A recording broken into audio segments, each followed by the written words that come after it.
सभी भक्तों को जय बाबा की।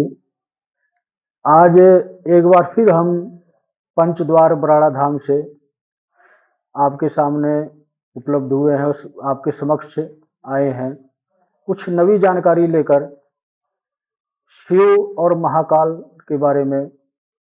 महाकाल कौन है और शिव कौन है, इसके बारे में हमने आपको पिछली वीडियो में बताया था। आज हम आपको बताएंगे कि महाकाल का स्वरूप क्या है और महाकाल की साधारण भक्ति हम घर पर कर सकते हैं कि नहीं, महाकाल की तस्वीर घर में रख सकते हैं कि नहीं, इसके बारे में आज हम आपको बताएंगे। सबसे पहले हम शुरू करते हैं वीडियो कि महाकाल को प्रसन्न कैसे करें हम। अगर हम बराड़ा धाम पर आते हैं तो ऐसा क्या करें कि महाकाल हमसे प्रसन्न हो, हमारी सुरक्षा करें, हमारी रक्षा करें। महाकाल एक संहारक स्वरूप है, शिव एक साधारण और भक्ति स्वरूप है। शिव के स्वरूप में भक्ति की जाती है शक्ति पाने के लिए, और महाकाल का स्वरूप जो है ये एक संहारक स्वरूप है। जैसे महाकाल और महाकाली, महाकाली को भी संहारक स्वरूप माना जाता है। वो भी जब संहार के लिए निकलती हैं तो कोई भी राक्षस या देवी देवता सामने आ जाएं, उनके कदम पीछे नहीं हटते। उसी प्रकार महाकाल का भी स्वरूप प्रकट हुआ है, स्वयं शिव से ही स्वरूप प्रकट हुआ है महाकाल का।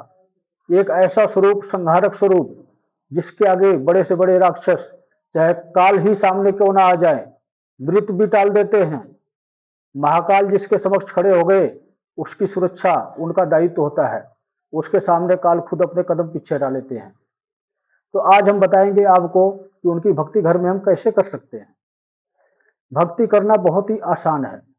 सबसे पहले मैं आपको ये बताना चाहता हूँ कि जिस प्रकार महाकाली की फोटो या मूर्ति घर में रखना नहीं चाहिए, उसी प्रकार महाकाल की भी कोई मूर्ति या किसी प्रकार की तस्वीर आपको अपने घर में नहीं रखना चाहिए, क्योंकि ये संहारक स्वरूप है।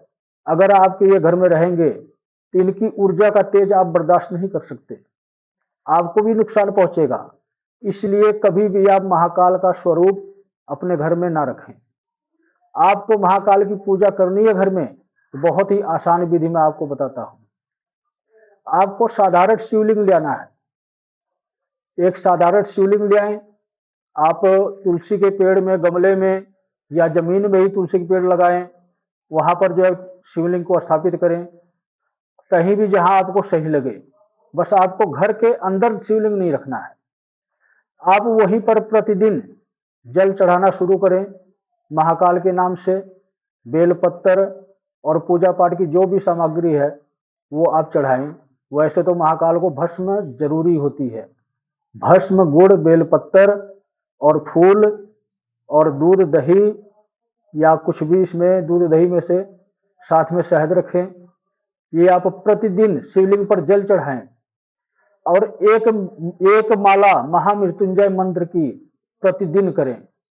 अगर आप ये प्रक्रिया प्रतिदिन कर रहे हैं, कोई भी नेगेटिव एनर्जी आपके घर में प्रवेश करने की हिम्मत नहीं रखेगी।